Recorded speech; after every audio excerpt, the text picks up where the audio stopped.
Hello everyone, मैं नीलम तिवारी आप सभी का मैग्नेट ब्रेन्स में बहुत बहुत स्वागत करती हूँ। मैग्नेट ब्रेन्स एक ऐसा चैनल है जहाँ पर आपको किंडरगार्टन से लेकर 12th क्लास तक के सारे वीडियोस बिल्कुल फ्री अवेलेबल करवाए जाते हैं। और साथ ही साथ ऐसा भी नहीं है कि आपको स्टार्टिंग के 2 वीडियोस देखने के बाद में कोई भी सब्सक्रिप्शन चार्ज देना हो, क्योंकि मैग्नेट ब्रेन्स चैनल पे ये सारी चीज़ें बिल्कुल फ्री अवेलेबल करवाई जाती हैं। और देखिए, चाहे आपको कॉम्पिटिटिव एग्ज़ाम की भी तैयारी करनी हो, जैसे IIT, JEE, NEET, banking, SSC, तो वो सारी भी चीज़ें आप आराम से सीयूईटी, है ना, सब कुछ कर सकते हैं मैग्नेट ब्रेन्स चैनल पे बिल्कुल फ्री में बेस्ट टीचर्स के साथ में। तो देखिए, जैसे है कि हम कक्षा 11वीं संस्कृत व्याकरण में कोर और इलेक्टिव वाले बच्चों के लिए आत्मनेपद की हमारी एक क्रिया है क्री धातु, उसके रूप लेके आए हैं। आपने इसके पहले वाले वीडियो में क्री धातु के परस्मय पद के रूप देखे होंगे, आपने पढ़ लिए होंगे। अब हम उन्हीं के आत्मनेपद में भी कैसे रूप बनते हैं वो हम सिखाने वाले हैं, क्योंकि कुछ धातुएं हमारी ऐसी होती हैं जो परस्मय पद में भी अपना रूप बनाती हैं और आत्मनेपद में भी अपना रूप बनाती हैं। क्योंकि देखिए, हर धातु की एक एक मतलब प्रभाव अलग अलग होता है। जैसे कुछ धातुओं का जो होता है प्रभाव, उस क्रिया का फल किसी और पर पड़ता है तो वो परस्मय पद की कहलाती है, और जिन क्रियाओं का फल स्वयं पर पड़ता है वो हमारी आत्मनेपद की कहलाती हैं। जैसे हमारी वर्ध धातु हो गई, वर्ध यानी बढ़ना, तो बढ़ने का प्रभाव उस क्रिया का फल हम पर ही पड़ रहा है। सेव धातु यानी, सेव यानी वो कुछ जमा करने वाला सेव नहीं, ऐसे भी ई सेव इंग्लिश वाला नहीं, सेव यानी सेवा करना, वो उसका देखा जाए तो सेवा का फल भी स्वयं पर पड़ता है। लभ प्राप्त करना, इसका भी हम पर ही पड़ता है। मुद प्रसन्न होना, इसका भी प्रभाव हम पर ही पड़ता है। रुच पसंद होना, ये भी हम पर पड़ता है। चिंत चिंता करना, चिंतन करना, चिंता दो तरह से, यानी एक तो चिंता यानी सोचना, ठीक है, वहीं हम चिंतन करना भी उसी से बना देते हैं, और चिंता करना, तो चिंत जो धातु होती है वो सोचने के अर्थ के लिए आती है, ठीक है। तो यहाँ पर हमने उसका भी प्रयोग देखा, उसका प्रभाव देखा, स्वयं पर पड़ा, तो ये आत्मनेपद में ही अपना रूप बनाती हैं। इनका कभी भी परस्मय पद में नहीं बनता है। और जैसे पठ, हस, गम, लिख, रक्ष, ये जो हमारी धातुएं हैं ये परस्मय पद की ही रहती हैं। लेकिन कुछ धातुएं हमारी जैसे क्री यानी करना, ग्रह ग्रहण करना, क्री खरीदना, ये उभयपदी धातु होती हैं। इनका प्रभाव, इनका प्रयोग दोनों प्रकार से होता है। जब इन क्रियाओं का प्रभाव दूसरों पर पड़ रहा हो तो इनका रूप परस्मय पद में बना दीजिए। जब इनका प्रभाव स्वयं पर पड़ रहा हो तब इनका रूप आत्मनेपद में भी बना सकते हैं। लेकिन जैसे जो आत्मनेपद की जैसे सेव धातु है, उसके सेवते, सेवेते, सेवंते ऐसे ही रूप बनेंगे, कभी भी सेवती नहीं बनेगा। अगर आप क्री के रूप देखेंगे तो हमारा क्रीणाति है ना, तीतः अंति वाले भी रूप बनते हैं, और ते एते अंते भी वाले भी रूप बना सकते हैं। तो इनको कहा जाता है उभयपदी धातु। क्या कहा जाता है? उभयपदी। उभयपद यानी दोनों ही पद में अपना रूप बना लेती हैं। अगर परस्मय पद जैसा इनका प्रभाव हो रहा होगा तो इनको हम परस्मय पद के प्रत्यय लगाकर भी बना सकते हैं, और आत्मनेपद के प्रत्यय भी लगा करके हम इनके रूप बना सकते हैं। तो परस्मय पद के हमने बता दिए हैं इसके पहले वाले वीडियो में, और अब हम इन्हीं के आत्मनेपद के आपको रूप बता रहे हैं, ठीक है। कम मिलते हैं, इसीलिए हमें पता है कि बच्चों को ढूंढने में परेशानी ना हो, कठिनाई ना हो, इसीलिए हम कोशिश करते हैं कि हम साथ साथ में ही आपको ये रूप बताते जाएं। तो देखिए, पहले हम क्या देखेंगे कि हम किन लकारों में सीखने वाले हैं। 5 लकारों में इनके रूप कौन कौन से? लट, लंग, लिट, लोट, विधिलिंग। लट लकार के प्रत्यय लगेंगे, क्या अर्थ बता देंगे? है, हूँ, हो का, यानी उस क्रिया को बता देंगे कि ये वर्तमान में इसी समय में हो रही है। लंग लकार के जब प्रत्यय जोड़ेंगे तो उसमें क्या परिवर्तन कर देंगे? था, थी, थे का अर्थ जोड़ देंगे उस क्रिया में। जब लिट लकार के प्रत्यय जोड़ेंगे तो उसमें क्या परिवर्तन होगा? उस क्रिया को भविष्य का दिखा देंगे कि ये क्रिया अब होगी, अभी नहीं हो रही है। वही विधिलिंग लकार के जब प्रत्यय जुड़ेंगे उस क्रिया में तो उसमें चाहिए का अर्थ जोड़ देंगे, ठीक है। तो ये 5 लकार के प्रत्यय हम एक एक करके जोड़ेंगे और उसका अर्थ उसी काल का बना देंगे। हर एक लकार में होते कितने हैं? 9 प्रत्यय होते हैं। अब लट लकार के आत्मनेपद के प्रत्यय क्या होते हैं? ते, इते, अंते, से, इथे, ध्वे, ए, आवहे, आमहे। तो ई का, ई जो लिखी हुई है इसका परिवर्तन ए में हो जाता है जब रूप परिवर्तित होता है उनका, तब जब वो क्रिया में जुड़ते हैं तो ई के स्थान पे ए लग जाता है। तो हम ते इते अंते ना करके हम सीधा ते एते अंते भी कर सकते हैं, क्योंकि जैसे सेव धातु है, सेव धातु हमारी क्या बनती है, सेवते सेवेते सेवंते। लब धातु भी बनती है, लभते लभेते लभंते, इस प्रकार से रूप बनाती है। लेकिन जैसे क्री धातु हुई, ग्रह धातु हुई, यहाँ पर क्या होता है, इनमें ण का आगमन हो जाता है। इनमें क्या हो जाता है, ण का आगमन होता है। जैसे क्री धातु के रूप देखें आप, ग्रह धातु के रूप देखें आप, इनमें जब प्रत्यय जुड़ता है, प्रत्यय जुड़ने के पहले इनमें ण का आगमन होता है।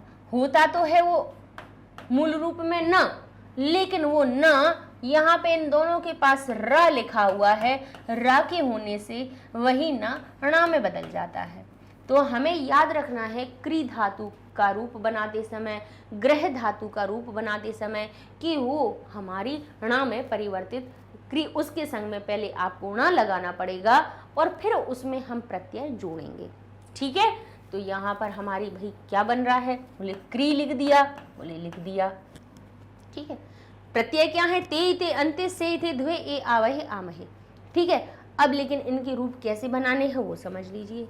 यहाँ पर हमें ण लिख देना है, पहले तो ण, क्रीण, क्रीण बना दिया।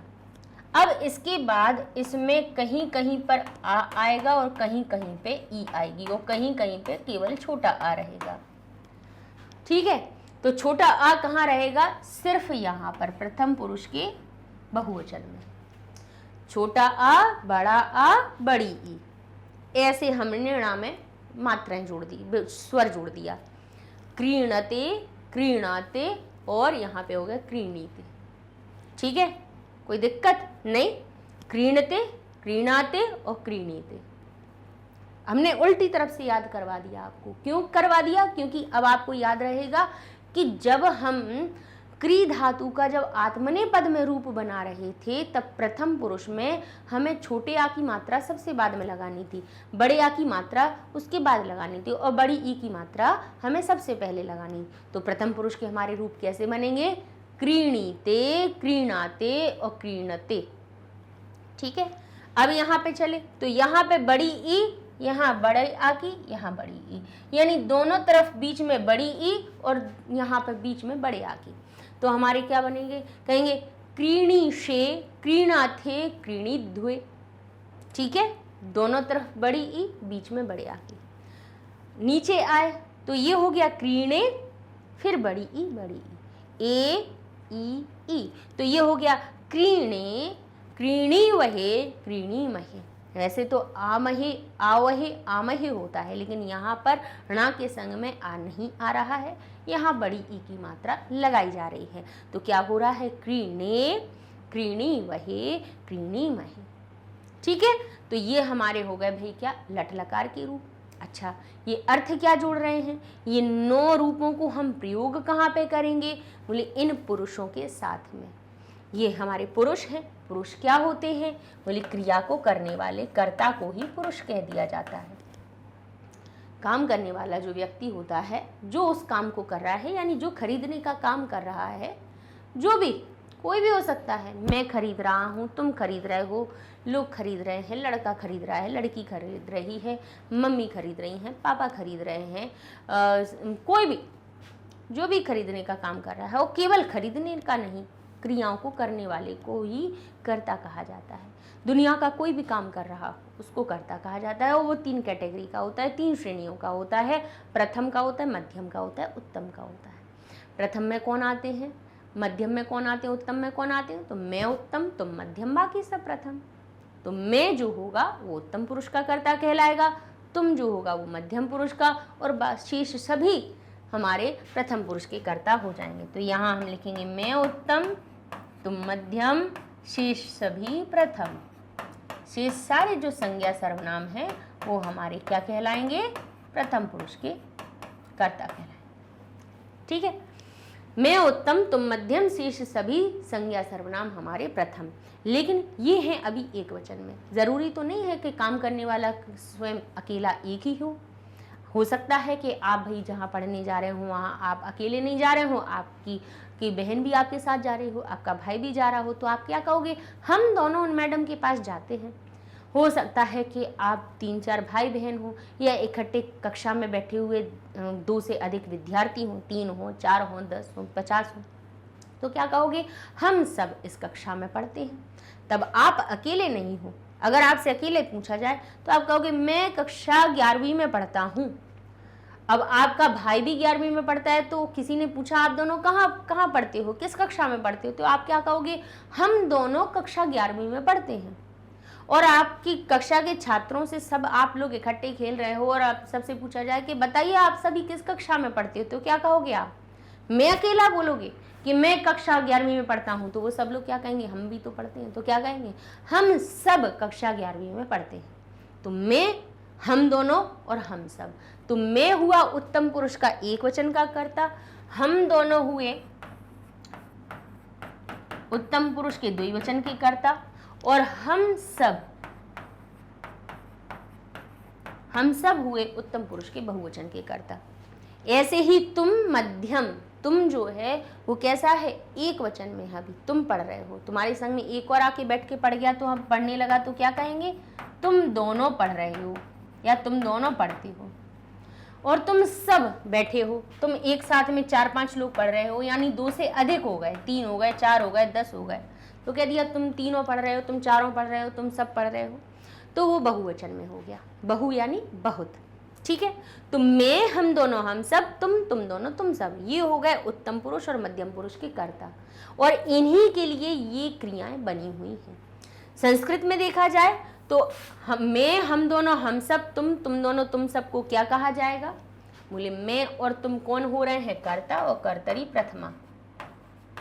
मैं के जो रूप हैं वो हमें अस्मद में मिलेंगे और तुम के जो रूप हैं वो हमें युष्मद में मिलेंगे, और अस्मद और युष्मद के 21 रूप होते हैं, उनमें से हमें प्रथमा विभक्ति वाले रूप चाहिए, क्योंकि ये दोनों क्या बनना है, काम करने वाले, कि मैं खरीदता हूँ तुम खरीदते हो, मैं खरीदता हूँ तुम खरीदते हो, बाकी सब खरीदते हैं, तो खरीदने का काम कर रहे हैं, करता है, तो कर्तरी प्रथमा सूत्र कहता है कि प्रथमा विभक्ति लगाओ। प्रथमा विभक्ति का मतलब जो शब्द रूप हमने याद किए उनकी पहली लाइन उठा लो। तो अस्मद की पहली लाइन क्या बनती है प्रथमा विभक्ति की, अहम आवाम वयम, तो यहाँ हम लिखेंगे अहम, यहाँ लिखेंगे आवाम, और यहाँ लिखेंगे हम वयम। अब तुम भी कर्ता बन रहा है, कर्तरी प्रथमा कह रहा है कि प्रथमा विभक्ति उठाइए अपनी, तो कहाँ से उठाएंगे, युष्मद से उठाएंगे। युष्मद की प्रथमा विभक्ति की लाइन, पहली लाइन क्या रूप बनाती है, एक वचन में बनाती है त्वम, द्विवचन में युवाम और बहुवचन में यूयम। तो यहाँ हम लिख देंगे त्वम, युवाम और यूयम। ठीक है, शेष सभी प्रथम, शेष चाहे हमारे बालक हो, बालिका हो, पुरुष हो, तो हमने कहा पुरुष खरीदता है, पुरुषः, 2 पुरुष खरीदते हैं। अब यहाँ पे भी हम पुरुष को भी क्या करेंगे, भाई कर्तव्य है तो प्रथमा विभक्ति जैसा बना रहे हैं, तो पुरुष भी अकारांत शब्द है, बालक जैसे रूप बनेंगे, पुरुषः, पुरुषौ, और यहाँ लिख देंगे हम पुरुषाः। जन भी लिख सकते हैं, जनः, जनौ, जनाः, है ना। हम यहाँ पे बालक लिख सकते हैं, बालकः, बालकौ, बालकाः। यहाँ हम बालिका भी लिख सकते हैं, बालिका, बालिके, बालिका। ठीक है, अब यहाँ पर हमारे पास जब कर्ता हो गए तो अब हमारे पास समझ में आ जाएगा कि हम ये क्रियाएं क्यों याद कर रहे हैं, कि जब भी हम संस्कृत पढ़ रहे हो, लिख रहे हो, बोल रहे हो, तब प्रथम पुरुष के कर्ता के लिए प्रथम पुरुष की क्रियाएं लगाई जाएंगी। मध्यम पुरुष में तुम की बात हो रही होगी तो तुम दोनों, तुम सब, त्वम, युवाम, यूयम के संग में इन क्रियाओं का प्रयोग किया जाएगा, और अहम, आवाम, वयम के लिए इन क्रियाओं का किया जाएगा। और कोई भी आपसे कोई पूछे कि मध्यम और उत्तम की क्रियाएं और किसी के लिए आती हैं, तो साफ मना कर देना कि बिल्कुल नहीं आती हैं, इन 6 लोगों के लिए ही ये 6 क्रियाएं बनी हैं। कई बार बच्चों को संदेह होता है कि आप जो शब्द होता है, आप कहाँ से बनता है, भवत से, भवत में शब्द रूप मिलते हैं आपको, भाई तुम के जो रूप हैं वो युष्मद में मिलते हैं और आपके जो रूप होते हैं वो भवत में मिलते हैं। तो कई बार बच्चे कहते हैं कि आप शब्द के लिए भी क्या मध्यम पुरुष की क्रिया होती है? नहीं। अहम आवाम वयम त्वम युवाम यूयम, बस भवत भवंतौ भवंतः इनके लिए हमारी प्रथम है, बिल्कुल अलग नहीं होगी, किसी के लिए प्रयोग नहीं होगी, इन्हीं के लिए होगी। ठीक है ना? तो क्या अर्थ निकलेगा? पुरुषः क्रीणीते यानी पुरुष खरीदता है, पुरुषौ क्रीणाते दोनों पुरुष खरीदते हैं, पुरुषाः क्रीणते सभी पुरुष खरीदते हैं, त्वम क्रीणीषे तुम खरीदते हो, युवाम क्रीणाथे तुम दोनों खरीदते हो, यूयम क्रीणीद्वे तुम सब खरीदते हो, अहम क्रीणे मैं खरीदता हूँ, आवाम क्रीणी वह हम दोनों खरीदते हैं, वयम क्रीणीमहे हम सब खरीदते हैं। इस प्रकार से आप क्रियाओं का प्रयोग करेंगे। जब वर्तमान की बात हो रही होगी तो वर्तमान काल के प्रत्यय आप लगा देंगे, क्योंकि वर्तमान काल में हम क्या अर्थ बता रहे हैं कि खरीद रहे हैं, खरीदते हैं। ठीक है, पुरुष खरीद रहा है, पुरुष खरीद रहे हैं। ठीक है, इस प्रकार से।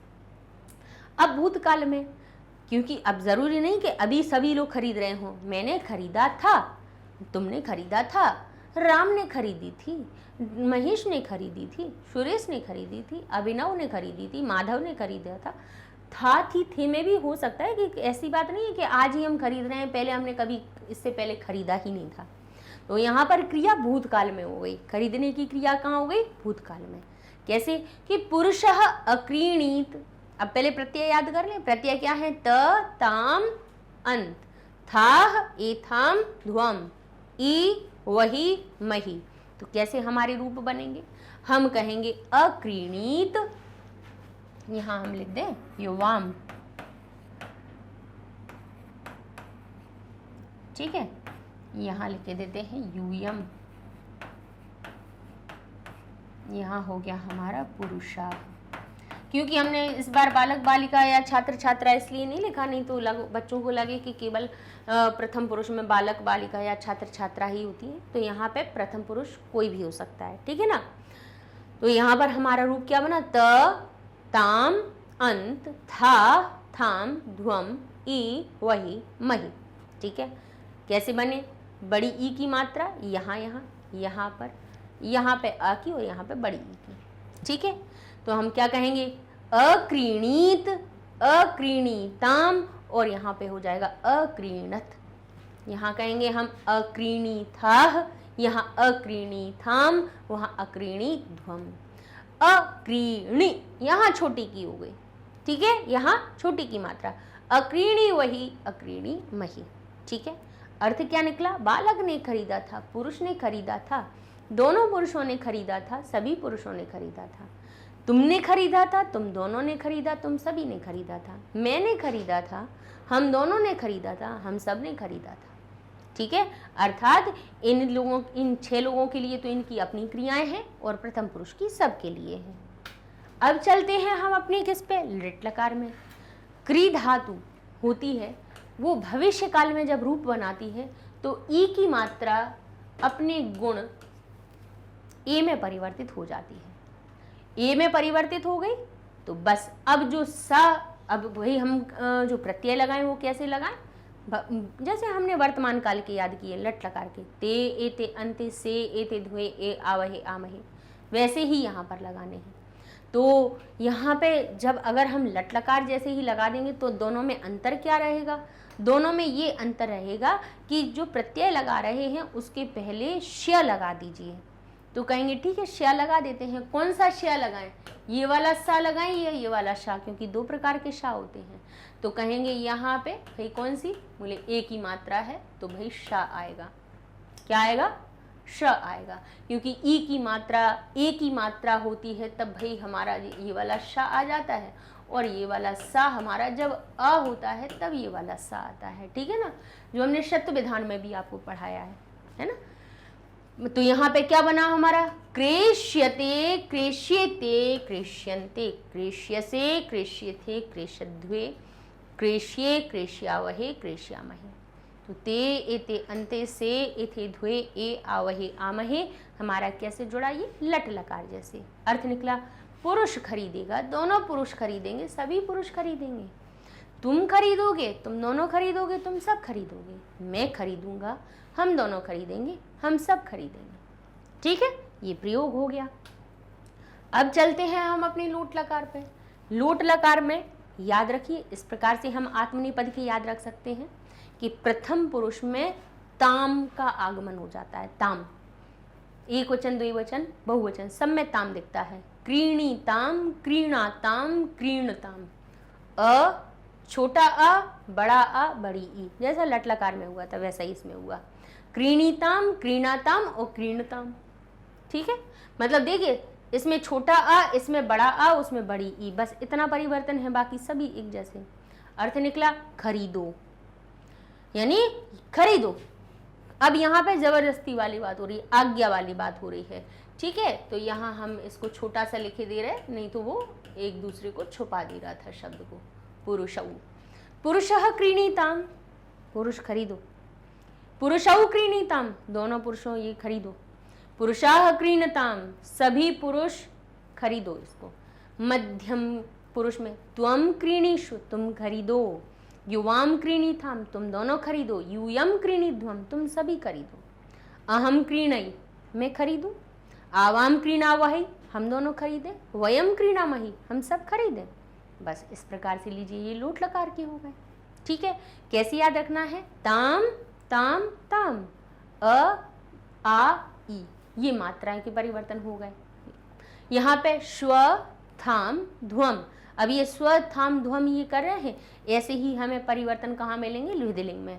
अच्छा, एक और चीज, उत्तम पुरुष में सभी जगह अभी ए की मात्रा, कहीं ई की मात्रा हो रही है, लेकिन लोट लकार में आत्मनेयी पद में लोट लकार के जो रूप बनाएंगे, आत्मनेयी पद की जो उत्तम पुरुष का रूप बनेगा, उसमें अंत में ना तो ई की मात्रा दिखेगी, ना ही आ की मात्रा दिखेगी, आप ना ही ए की दिखेगी, यहाँ ऐ की मात्रा आ जाती है। क्रीणई, क्रीणावहै, क्रीणामहै।